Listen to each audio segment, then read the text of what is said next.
Olá, profissionais de enfermagem, enfermeiros, técnicos, auxiliares de enfermagem. É com muita honra que recebemos aqui no Sindicato dos Enfermeiros do Estado de São Paulo a doutora Cleide Mazuela Canavese, enfermeira, nossa amiga, né, de profissão, companheira de profissão, que é especialista em informática em saúde, terapias alternativas e complementares, gestão pública municipal e saúde pública e coordenadora da Câmara Técnica em Legislação e Normas do Conselho Federal de Enfermagem. Bom dia, Cleide. Bom dia, Solange. Obrigado pelo convite. É muito bom e muito importante estar aqui para falar com a enfermagem do Estado de São Paulo. Hoje nós vamos falar, a doutora Cleide vai falar sobre um assunto de extrema importância para a enfermagem, que é a questão do dimensionamento de pessoal, uma questão que tem afetado os nossos profissionais no dia a dia, inclusive piorando a qualidade de vida dos profissionais que estão sobrecarregados porque muitas vezes o número de profissionais contratados não são suficiente para as tarefas e para o número de leitos e quantidade de pacientes que nós assistimos. Gostaria que você começasse dizendo o que é o dimensionamento de pessoal. Bom, Solange, eu acho que assim, é um tema realmente importante. Eu acho que quanto mais nós discutirmos este tema, melhor a gente pode embasar os nossos profissionais na conquista dos seus direitos. O dimensionamento é o prover, né?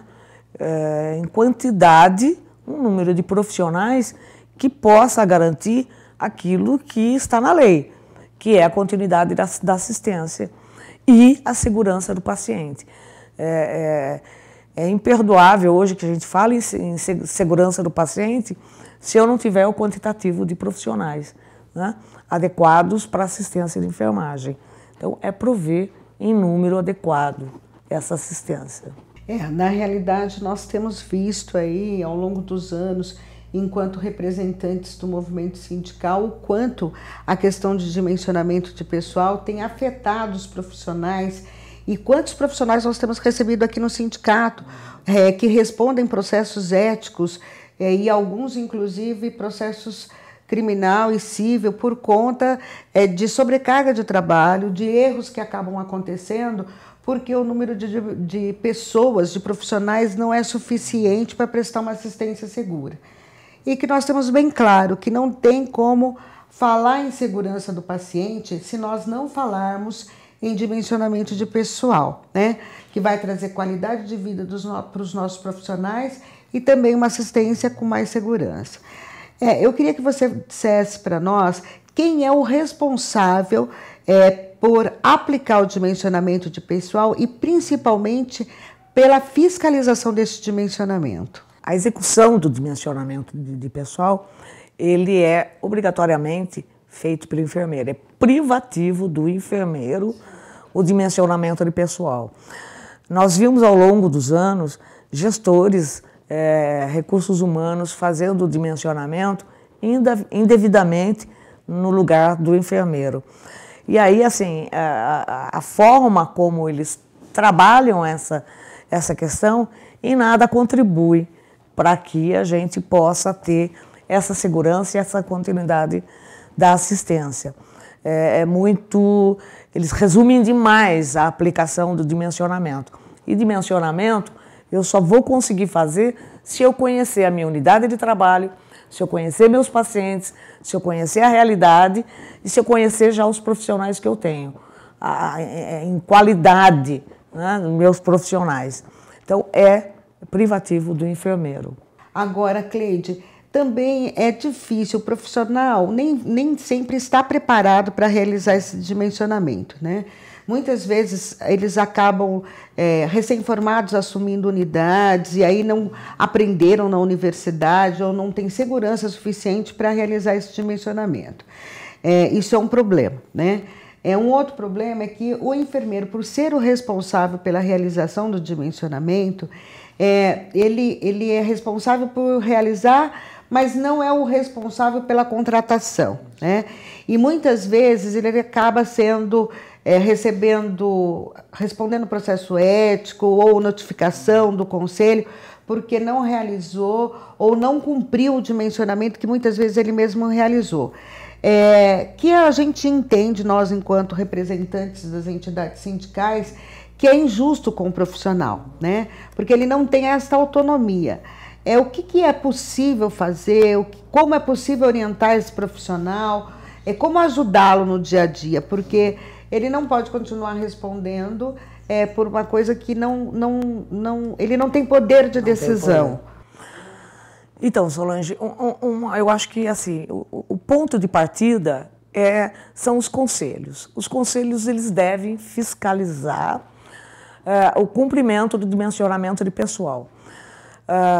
O enfermeiro, quando ele torna o dimensionamento, quando ele executa o dimensionamento de forma científica, ele tem como estar discutindo com os gestores. Claro, não é competência dele a contratação. A competência dele é estar mostrando para o gestor a sua necessidade. A partir do momento que ele fez isto legalmente, né, ele entrega formalmente um dimensionamento realizado, ele está passando essa responsabilidade para o gestor. Qual é o papel dele nesse momento? Se não cumprido e está colocando em risco a segurança desses pacientes, ele tem que comunicar ao conselho. Cabe ao conselho fiscalizar e estar discutindo com os gestores. A partir do momento que o gestor também não dá o retorno merecido, existe o Ministério Público, a qual tem a competência de autuar, multar, para que a gente possa ter essa garantia. E eu acho importante o papel do sindicato também nessas lutas, está incorporando no seu dia a dia a cobrança de dimensionamento de pessoal. Eu acho hiper salutar, nós temos o conselho, né, e os sindicatos com essa mesma frente de trabalho para que a gente possa garantir aos nossos pacientes e possa dar segurança aos nossos profissionais, né, de uma assistência de qualidade.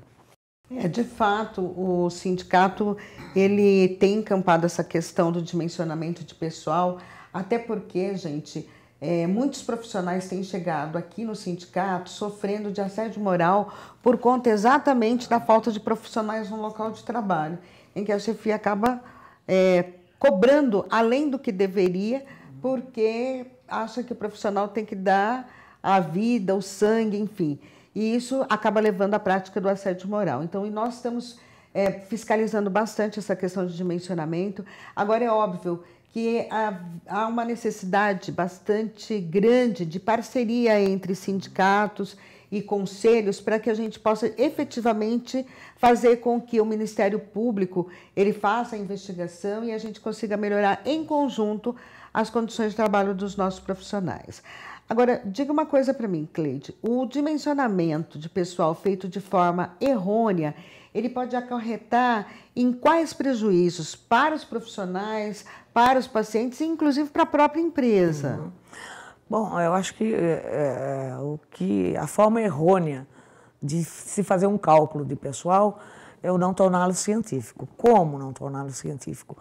Para que eu possa fazer um dimensionamento de pessoal, eu devo conhecer quais são as realidades que eu tenho na minha instituição. Para isso, eu preciso classificar esses meus pacientes. A partir do momento que eu os classifico, eu sei qual vai ser a dependência que eles têm em relação à enfermagem. Então, quando eu classifico cuidados mínimos, eu não estou fazendo isso com relação a diagnóstico médico. Por quê? Eu posso ter numa unidade de terapia intensiva pacientes críticos, semicríticos. Eu não estou dizendo que o diagnóstico vai falar mais alto. O que vai falar mais alto é o quantitativo de horas que eu vou ter para assistir aquele tipo de paciente. Então, esse é um fator importante. O dimensionamento, quando ele é feito sem esse cuidado, ele pode tanto hiperdimensionar ou hipodimensionar. E aí os prejuízos para a instituição, para o profissional e para o paciente é assim avassalador. Eu acho que a gente precisa tomar cuidado e a gente tem tentado divulgar quanto mais for possível, que o dimensionamento ele precisa seguir algumas regras básicas para que ele possa ser seguro. Então, é necessário que a gente preste bastante atenção na questão do dimensionamento, na hora da realização, para então não trazer prejuízo para nenhum dos atores aí envolvidos, nem empresa, nem profissionais e muito menos para o paciente, né, Cleide? Existe uma resolução do Conselho Federal de Enfermagem que trata do dimensionamento. Qual é essa resolução, Cleide? A resolução é a 293 de 2004. Mas eu gostaria de deixar claro que a resolução ela é uma norma infralegal, ela serve para embasar. Então, ela traz da onde? Eu não posso inventar uma resolução. Ela traz da lei do exercício profissional. Então, a lei do exercício profissional, ela diz que todos os profissionais, todos os técnicos e auxiliares de enfermagem, eles só podem trabalhar supervisionados, coordenados por enfermeiro. Mais ainda, ele traz como privativo do enfermeiro algumas ações, como, por exemplo, a assistência ao paciente crítico, a assistência ao paciente que necessite de uma atuação imediata, de uma ação imediata. Então, isto faz com que o dimensionamento, a resolução 293, ela vem como um auxiliar para explicar esse momento da lei que torna obrigatória a presença do enfermeiro e que diz que eu preciso ter um quantitativo suficiente para a continuidade da assistência. Então, a resolução 293, ela é de 2004. É uma resolução que ela é bastante pesada, porque se trata muito de cálculos, se trata da qualidade da assistência, de como eu vou classificar esses meus pacientes. Isso, às vezes, torna um pouco difícil o entendimento dos profissionais, mas é a resolução que nos respalda. Mas, principalmente, a lei do exercício é que respalda de forma segura. Não? Existe algum suporte dos conselhos de enfermagem, dos regionais ou do próprio COFEM para os enfermeiros que estão realizando, que têm dúvida, ou isso não foi desenvolvido ainda? Foi uma das coisas que eu me debrucei por um bom tempo, justamente sentindo a dificuldade dos profissionais. Primeiro porque o enfermeiro não gosta muito de ficar com a calculadora na mão, né? Segundo, porque elas são vários passos de cálculo. Mas eu sempre lembro, cálculo é matemático, é exato. Então, eu posso ter um grande facilitador. E foi o que nós desenvolvemos, eu junto com o pessoal da informática do Conselho Federal, desenvolvemos uma ferramenta, o e-dimensionamento, que a partir do momento que eu conseguir ter os dados, alimentar o sistema, ele me faz os cálculos todos por trás. Então, o enfermeiro não precisa esquentar a cabeça com a conta. O que é preciso que ele faça, ele se apodere dos outras informações, as informações que ele vai alimentar esse sistema. Né? Einstein já dizia, computadores são máquinas rápidas e burras. O ser humano são máquinas lentas, mas pensantes. Então, eu uni os dois. Eu preciso do raciocínio do homem e eu uso a rapidez do computador para que ele faça um cálculo exato. Né? Então, eu preciso que ele classifique esses pacientes. Eu preciso que ele tenha domínio de qual é a jornada de trabalho, né? Que hoje nós temos uma série de jornadas, né? 30, 33, 40, 44, quiçá a gente só tenha 30. Eu preciso que ele domine isto, Eu preciso que ele tenha a taxa de ocupação, é muito importante, que ele saiba com exatidão, porque eu posso ter tanto uma taxa de ocupação de 80%, 70%, como eu posso ter de 120%.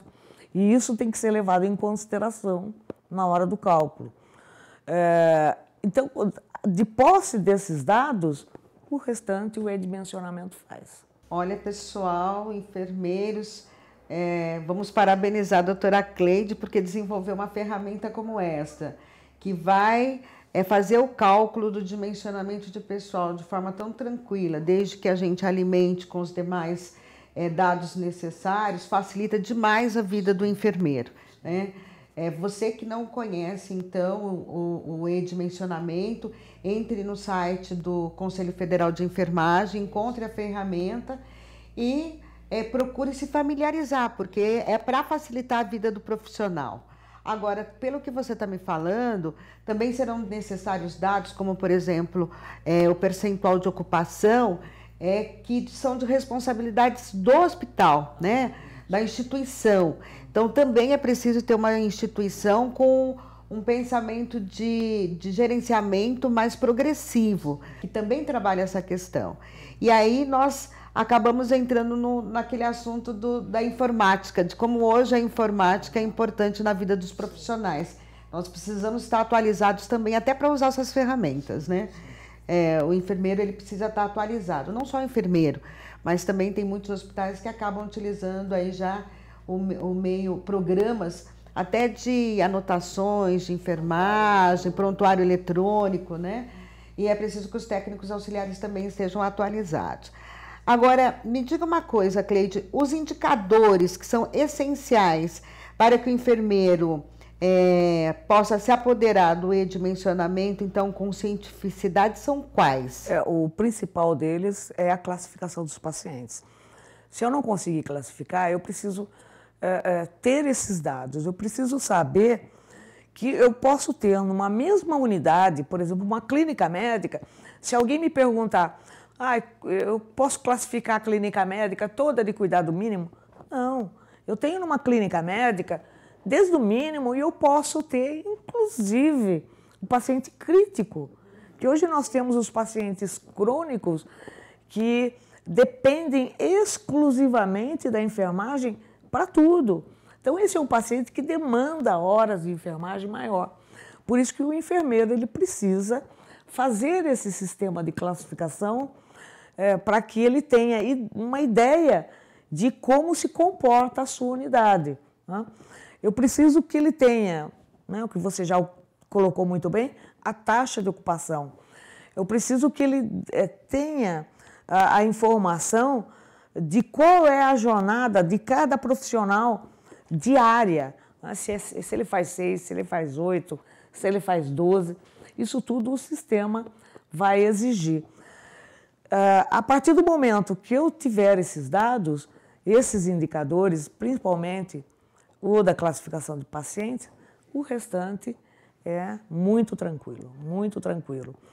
Eu quero que vocês conheçam, que vocês usem a ferramenta e tem lá todas as informações necessárias até para utilizar essa ferramenta e depois passem sugestões, porque ela não é algo estanque, ela vai poder sempre estar sendo mudada para que a gente cada vez mais evolua nessa questão. Pois é, pessoal, vocês estão vendo como é importante essa questão de dimensionamento de pessoal, né? Nós, inclusive, o sindicato esteve no encontro no começo deste ano com o Global Nurse Union, em que a principal discussão, Cleide, foi exatamente o dimensionamento de pessoal, em que todos os enfermeiros dos 18 países que lá estavam, discutiam que tem sido um dos fatores que os patrões têm pegado como um ponto fraco dos enfermeiros, porque não estão preparados para realizar o dimensionamento e que isso tem, inclusive, servido para piorar as nossas condições de trabalho. Então, não é um problema só de São Paulo, não é do Brasil, é um problema mundial, né? A Organização Internacional do Trabalho tem discutido a questão de dimensionamento de pessoal porque está diretamente ligada à questão das condições de trabalho. Enfim, é um assunto atual e que deve ser, sim, debatido não só pelos enfermeiros, mas pela equipe de enfermagem como um todo, porque afeta a todos. Eu quero aproveitar e fazer uma última pergunta a você sobre a questão das RDCs editadas pela Anvisa, inclusive uma delas, a RDC 26, que é aquela que diz do número de pacientes por profissional em UTI, que traz um número mínimo de profissionais. E muitas vezes o profissional entende que este número é o que tem que ser cumprido, né? Nós entendemos que isso é o mínimo, mas o dimensionamento pode dar um número diferente deste.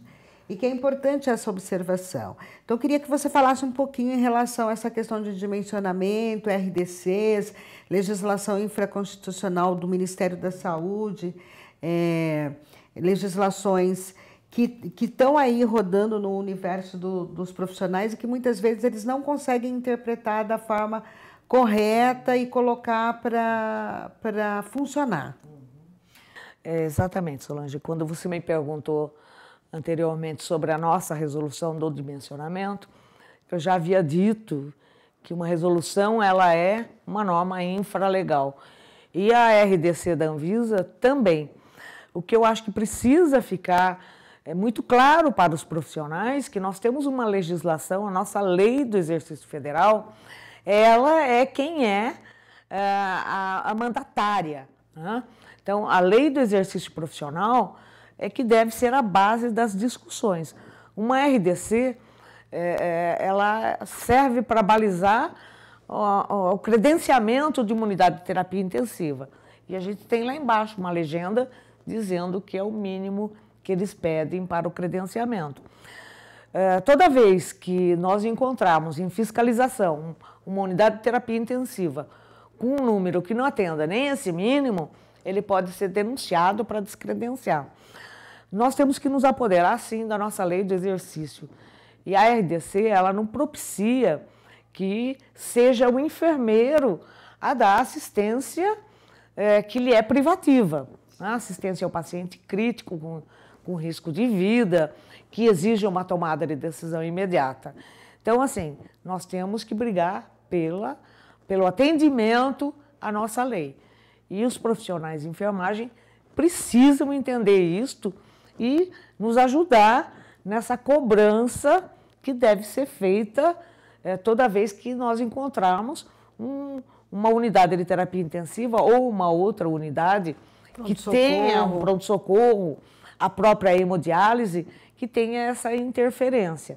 O Ministério da Saúde, a Anvisa, eles fazem uma norma geral, mas que a que tem que ser atendida é a lei do exercício profissional. A lei 7.498, de 86. É ela que está em vigor, é a lei federal, assinada por um presidente da República, portanto, ela tem que ser muito bem conhecida pelos profissionais e atendida pelos gestores. Fica aí a dica para os profissionais de enfermagem que não conhecem profundamente a sua lei, que procurem conhecê-la, que veja, que se tiver dúvida na interpretação, que procurem orientação no Conselho Federal de Enfermagem, tem profissionais que podem estar orientando, ou no próprio Conselho Regional de Enfermagem, para não ter nenhuma dúvida em relação à aplicação da lei, né? Porque hoje ela, para nós da enfermagem, ela é o ponto principal da nossa atuação. E lembrando, se você é profissional de enfermagem e atua numa UTI, ou no pronto-socorro, ou mesmo na hemodiálise, que não cumpre nem a RDC, denuncie, porque é a forma que nós temos, inclusive, de cobrar do Ministério Público que faça atuação para que haja mais contratação de profissionais e que, se a gente não consegue cumprir pelo menos o dimensionamento, pelo menos a RDC seja cumprida, né? E que não tenhamos hospitais que não têm condição de atendimento credenciados. Então é preciso que também os profissionais cumpram a sua parte, e aí não é nem a parte só como profissional, mas como cidadão, porque também somos usuários do Sistema Único de Saúde, né? Também ficamos doentes e também podemos cair uma unidade dessa que não cumpre nem a RDC, que coloca em risco a segurança do paciente e a qualidade da assistência prestada por nós, profissionais de enfermagem. Então, fica a dica para todos. Queria agradecer, Cleide, pela sua presença. Espero contar com sua visita outras vezes aqui no Sindicato dos Enfermeiros. Dizer que tem vários assuntos que nós queremos debater com você, que eu sei que você tem propriedade, né, para debater outros assuntos dentro da enfermagem. Dizer para vocês que a Cleide é a sumidade na questão do dimensionamento de pessoal. Tenho certeza que ela vai ficar à disposição aí para quem quiser tirar dúvidas.